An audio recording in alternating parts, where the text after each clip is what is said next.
Hello there.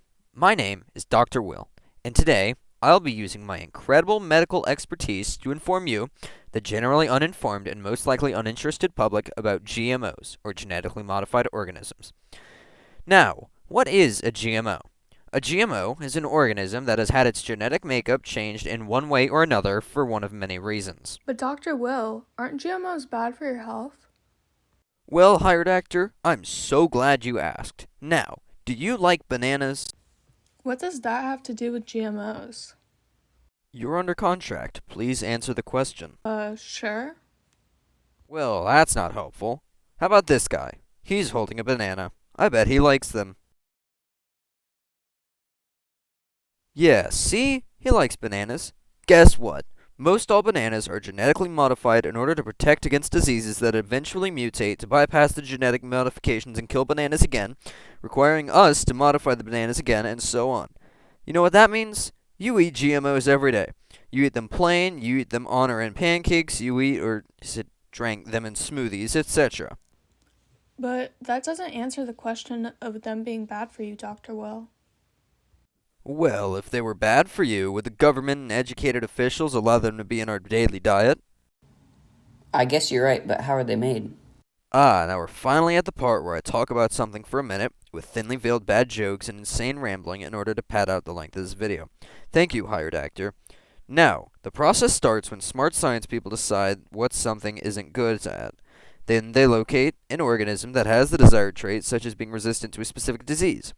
Then, the science people copy the gene that carries the trait to the other organism that needs the trait through science, and poof! The organism's genes have been modified to give it a desirable trait. Then, they put the modified organism through testing to make sure it absorbed the desired trait correctly, and if that works, then it's available to the public. Fast forward to today, and we have people who aren't at all educated pretending to know what they're saying and telling anyone who will listen about the dangers of genetically modified organisms. How long have we been modifying organisms? Well, it started all the way back around 8000 BCE when some guy decided to selectively breed two different organisms with different traits to create one organism with a combination of both traits, like a cow that produces more milk or an ear of corn that can grow in more extreme conditions. Then, an Austrian monk named Gregor Mendel, you may have heard of him in 7th grade science when talking about genetics, bred two different types of peas and discovered both selective breeding and basic genetics. But only selective breeding matters right now. Then, in 1922, the first ever hybrid corn was produced and sold to consumers. This is a big deal. Why? Figure it out yourself. Skipping some unimportant stuff, we go to 1982, where the FDA, or the Food and Drug Administration, approves the first GMO to be sold to the public, which was human insulin. Well, if we've been modifying organisms for this long, how are they going to change in the future? Well, GMOs are only going to improve as time goes on. Just like how I am handsome and a genius and have many more good qualities, in the future, GMOs are going to obtain more stacked traits. This means that more GMOs will be receiving multiple traits, making them way better. We shall also see a larger use of GMOs in markets and, of course, the implementation of more second-wave GMOs. If GMOs are so good for you, then what exactly have they done to impact the world? Okay, I didn't pay you to ask this many questions. Why don't you tell me?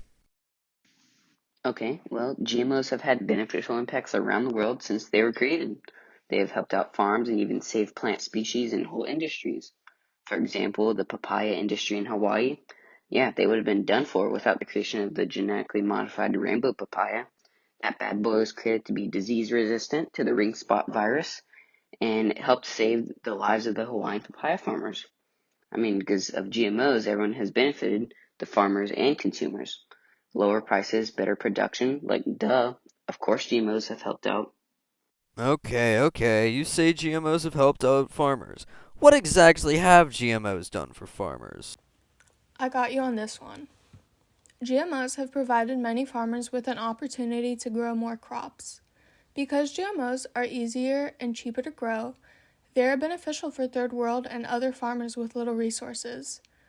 But GMOs have also been harmful to farmers. Those who use them might have to deal with harmful herbicides and have to share ownership over their crops with biotech companies. GMOs also harm organic farmers. If organic produce is accidentally cross-contaminated with GMO seeds, the farmer could suffer economic loss or harm to their organic farming license. At long last, I leave you with one single question. Yeah, when do we get paid? Not now, hired actor. The mic is live and the cameras are rolling. No, seriously, when do we get paid? Shh. As I was saying before I was so rudely interrupted by these volunteer actors, Hey!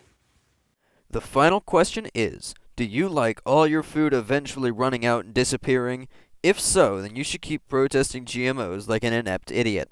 If not, then accept GMOs into your daily diet as we slowly prove to whatever created us that we are a species that desires control over everything, no matter what the cost. Thank you, and have a good day.